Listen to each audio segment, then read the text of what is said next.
श्री गणेशाय नमः। श्री रामचरितमानस बालकांड 13वां दोहा और चौपाइयाँ और उनके अर्थ। नाचहि गावहि गीत परम तरंगी भूत सब, देखत अति विपरीत बोलहि वचन विचित्र विधि। भूत प्रेत नाचते और गाते हैं, वे सब बड़े मौजी हैं, देखने में बहुत ही बेढंगे जान पड़ते हैं और बड़े ही विचित्र ढंग से बोलते हैं। जस दूलै तसि बनि बराता, कौतुक विविध होई मग जाता। इहा हिमाचल रचहु बिताना, अति विचित्र नहीं जाय बखाना। जैसा दूल्हा है वैसी ही बारात बन गई है।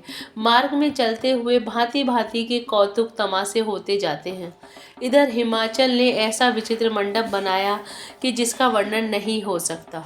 सैल सकल जह लगी जग माही, लघु विशाल नहीं वरनि सिराही। बन सागर सब नदी तलावा, हिमगिरि सब कहु नेवत पठावा। जगत में जितने छोटे बड़े पर्वत थे, जिनका वर्णन करके पार नहीं मिलता, तथा जितने वन समुद्र नदियाँ और तालाब थे, हिमाचल ने सबको न्योता भेजा। काम रूप सुंदर तन धारी, सहित समाज सहित वर नारी।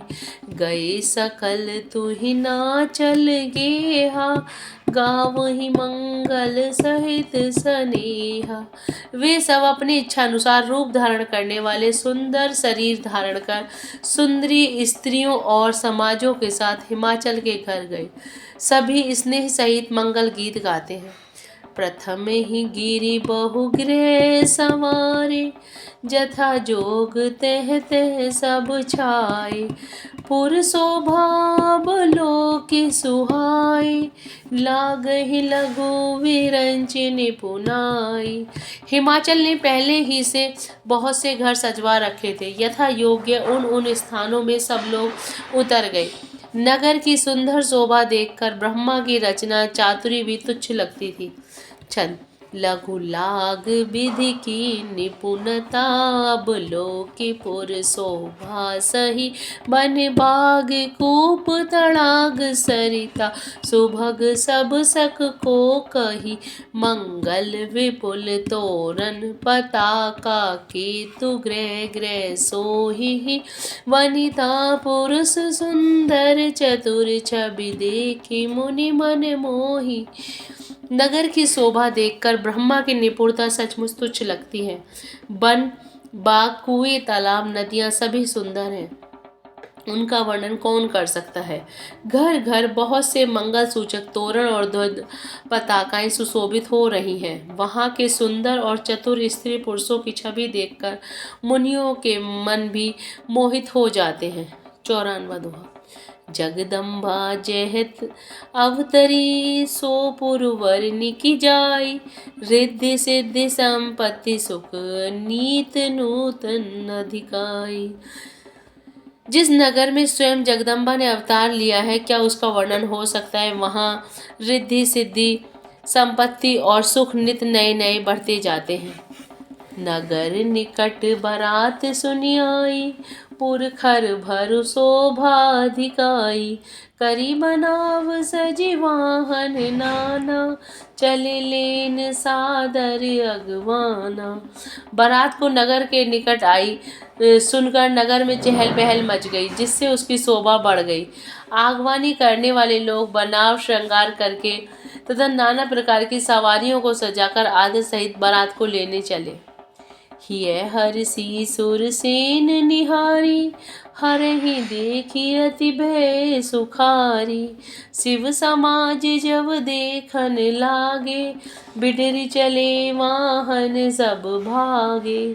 देवताओं के समाज को देखकर सब मन में प्रसन्न हुए और विष्णु भगवान को देखकर तो बहुत ही सुखी हुए, किंतु जब शिवजी के दल को देखने लगे तब तो उनके सब वाहन सवारियों के हाथी घोड़े रथ के बैल आदि डरकर भाग चले। धरि धीरज तह रहे श्याने, बालक सब ले जीव पराने। गए भवन पूछहि पितु माता, कहीं बचन भय कंपित गाता। कुछ बड़ी उम्र के समझदार लोग धीरज धरकर वहां डटे रहे। लड़के तो सब अपने प्राण लेकर भागे। घर पहुंचने पर जब माता पिता पूछते हैं तब वे भय से कांपते हुए शरीर से ऐसा वचन कहते हैं। कहे काक कहीं जाई न बाता, जमकार धार किंदो बरियाता। बरु बोराए बसहि असवारा, ब्याल कपाल विभीषण छारा। क्या कहें, कोई बात कही नहीं जाती। यह बारात है या यमराज की सेना। दूल्हा पागल है और बैल पर सवार है। सांप कपाल और राख ही उसके गहने हैं। छंद। तन छारे ब्याल कपाल भूषण, नगन जटिल भयंकरा। संग भूत प्रेत पिशाच जोगिनी, विकट मुख रजनी चरा। जो जियत रहे बारात देखत, पुण्य बढ़ते ही कर सही। देखहि सोमा विवाहु घर घर, बात असी लरकन कही। दूल्हे के शरीर पर राख लगी है, सांप और कपाल के गहने हैं। वह नंगा जटाधारी और भयंकर है। उसके साथ भयानक मुख वाले भूत प्रेत पिशाच योगिनियां और राक्षस हैं जो बारात को देखकर जीता बचेंगे। सचमुच उसके बड़े ही पुण्य हैं और वही पार्वती का विवाह होगा। लड़कों ने घर घर यही बात कही। जय Shri Ram. Please subscribe my channel.